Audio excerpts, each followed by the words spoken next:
Baik. Allah Subhanahu wa taala menjadikan apa? Menjadikan khalaqadz dzakaraini wal unsa. Jadi Allah menjadikan nikah itu juga suatu ketentuan adalah rizki yang sudah ditentukan jatahnya. Ada orang yang jodohnya, contoh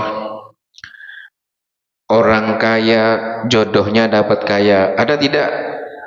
Ada. Ada orang kaya senang ke orang miskin, ada tidak? Orang putih senang sama hitam itunya, ada tidak? Ada. Yang hitam pengen pasangannya yang putih, ada tidak? Ada. Nah, itulah yang dinamakan pasangan. Jadi Allah itu menciptakan semuanya berpasangan, laki perempuan siang dan malam ini semuanya adalah pasangan baik. Nah, itu adalah bagian daripada rizki yang ditentukan sama Gusti Allah. Baik. Ketika seseorang dipilih oleh Allah dengan pilihan-pilihan yang Allah berikan jodohnya, maka segala jalan-jalan semuanya akan dimudahkan sama Gusti Allah. Nyari jodoh muter-muter. Pasang nama siapa mau nikah dengan saya. Contoh, muter-muter nyari di Jawa Tengah, Jawa Barat, ujung-ujungnya depan rumah tuh ini jodohnya gitu kan. Deket jodohnya ada. Samping rumah ada tidak? Ada. Ada yang gang 2 rumah jodohnya, ada. Nyarinya muter-muter kemana-mana. Nah, itu adalah bagian dari ketentuan Gusti Allah. Sehingga Allah kalau sudah menentukan sesuatu, ya akan terjadi, dan ya ditentukan yang tidak dikehendaki sama Allah tidak akan terjadi. Makanya yang terjadi kepada kita saat ini adalah karena Allah menghendaki semuanya.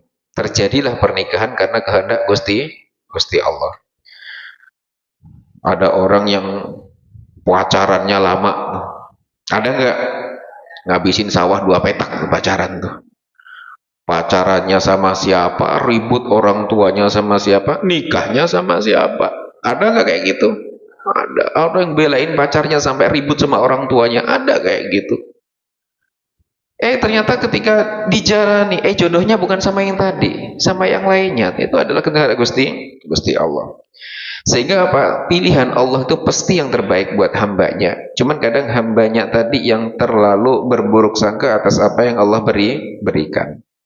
Nah, ketika Allah tidak menghendaki tidak terjadi, ya nggak akan dinikahkan. Contoh, Allah tidak menghendaki kamu akan dengan dia baik, ya nggak akan dijauhkan dengan caranya Gusti Allah. Saya pengen nikah sama itu ya Allah, contoh. Dapatnya yang beda nih, ya Allah, ini kok hitam itu, padahal saya itu berharapnya itu yang putih ini gitu kan. Ternyata jodohnya yang ini kan gitu. Terjadilah pernikahan. Nah, pernikahan inilah yang dijadikan oleh Allah sebagai pilihan yang sudah ditakdirkan sama Gusti Allah. Artinya apa?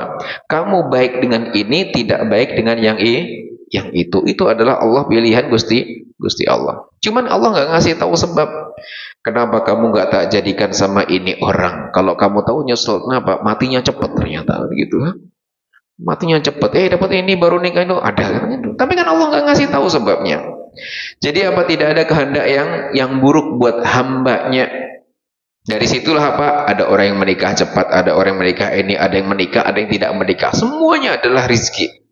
Yang tidak menikah nikmat tidak? Nikmat gak yang nggak menikah? Ya nikmat juga. Gak pernah diomelin istri, kan nikmat. Gak nikah, siapa yang mau nikah nggak mau ngomelin kan gitu. Gak pernah disiksa gara-gara anaknya. Ya gak punya anak, gimana mau disiksa? Gak disiksa gara-gara istrinya, gak pernah diomelin gitu. Nikmat tidak? Nikmat. Selamat di akhirat gara-gara apa? Pertanyaannya berhubungan istri dan anak itu bebas. Artinya nikmat juga. Tapi juga dikasih oleh Allah yang kasih titipan juga nikmat juga kan gitu. Sehingga apa? Semua itu adalah selama kalau Allah sudah menentukan waktunya, maka akan terjadilah pernikahan. Yang emang ada sebagian tradisi yang apa? Yang mengatakan nikah itu ya yang tua dulu kan gitu. Yang tua dulu, jangan ngelompatin, jangan ini semua itu tradisi. Tapi di dalam syariat Islam ya selama sudah ada jodohnya, sudah kufu dalam arti seiman dan lain sebagainya, sudah cocok untuk menjaga kemaksiatan ini semuanya, ya disegerakan. Mana saja yang duluan kan gitu. Kalau adiknya udah ada jodohnya, ini nikahkan adiknya. Kakaknya belum ada. Ya nunggu barangkali jodohnya memang setelah adiknya kan gitu. Jadi kadang tradisi ini masih dipegang kuat. Jadi di dalam syariat ya selama tidak melanggar larangan-larangan Allah ya disegerakan nih nikah dengan ketentuan-ketentuan yang Allah berikan. Contoh saat ini adalah zaman-zaman rusak. Daripada pacaran dibawa kemana-mana, ayo semuanya disegerakan dengan apa? Dengan niat menjaga diri, zina dan lain sebagainya.